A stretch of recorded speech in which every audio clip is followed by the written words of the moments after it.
भाजपा सांसद को मिली रिकॉर्ड जीत के लिए भाजपा सांसद शंकर लालवानी को इंग्लैंड की ब्रिटिश पार्लियामेंट में वर्ल्ड रिकॉर्ड बुक में नाम दर्ज करने के लिए 18 जुलाई को आमंत्रित किया गया। सांसद लालवानी ने अपने सोशल मीडिया अकाउंट पर एक पोस्ट शेयर की थी जिस पर कांग्रेस ने आपत्ति ली है। इंदौर सांसद शंकर लालवानी ने 15 जून को सोशल मीडिया पर डाली पोस्ट में लिखा था कि हम सभी के लिए गौरव का विषय है कि प्रधानमंत्री नरेंद्र मोदी के नेतृत्व में भारतीय जनता पार्टी को पूरे देश में सबसे अधिक मतों से जिताया है।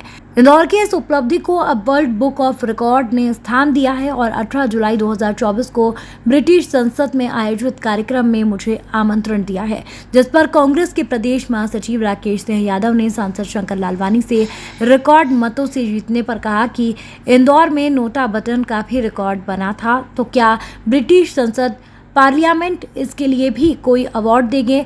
उन्होंने आपत्ति लेते हुए ब्रिटिश संस्था को एक पत्र लिखा जिसमें लिखा गया, यदि सबसे ज़्यादा वोटों के लिए आप इंदौर के सांसद को सम्मानित कर रहे हैं तो सबसे ज़्यादा नोटा का भी विश्व में इंदौर में रिकॉर्ड बना है।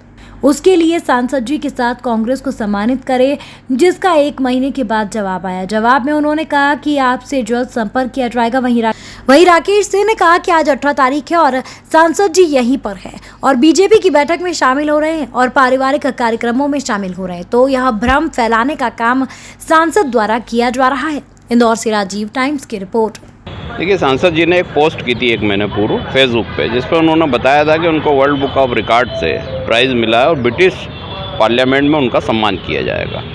आज उनको लंदन में ब्रिटिश पार्लियामेंट में चर्चिल हाउस में 6:30 बजे सम्मान किया जाना था, लेकिन आज वो इंदौर में भारतीय जनता पार्टी की मीटिंग में शामिल हो रहे हैं, अन्य प्रोग्रामों में, पारिवारिक प्रोग्रामों में जा रहे हैं।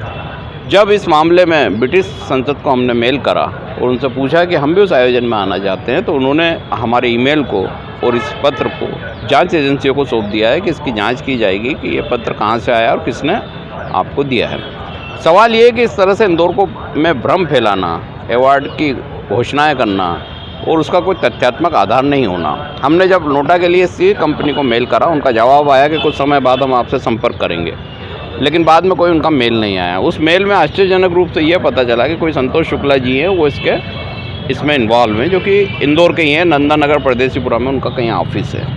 वैसे भी सारे अवार्ड नंदानगर के आसपास की गलियों से ही निकलते हैं। तो इस तरीके से प्रदेश को, देश की जनता को धोखा देना, भ्रम फैलाना, जो काम उनका है कि रोजगार वो उपलब्ध कराएं, इंदौर में कोई उद्योग लेके आए, वो काम वो कर नहीं रहे हैं। इस तरह के प्रपंचों में पढ़कर इंदौर की जनता का भावनाओं से खेल रहे हैं। उनको इंदौर की जनता से माफ़ी मांगना चाहिए, क्योंकि किसी भी सांसद को अगर ब्रिटिश पार्लियामेंट बुलाएगी तो पहले वो प्रधानमंत्री कार्यालय को सूचित करेगी, वहाँ से पत्र इनको जारी होगा, उसके बाद वहाँ बुलाया जाता है।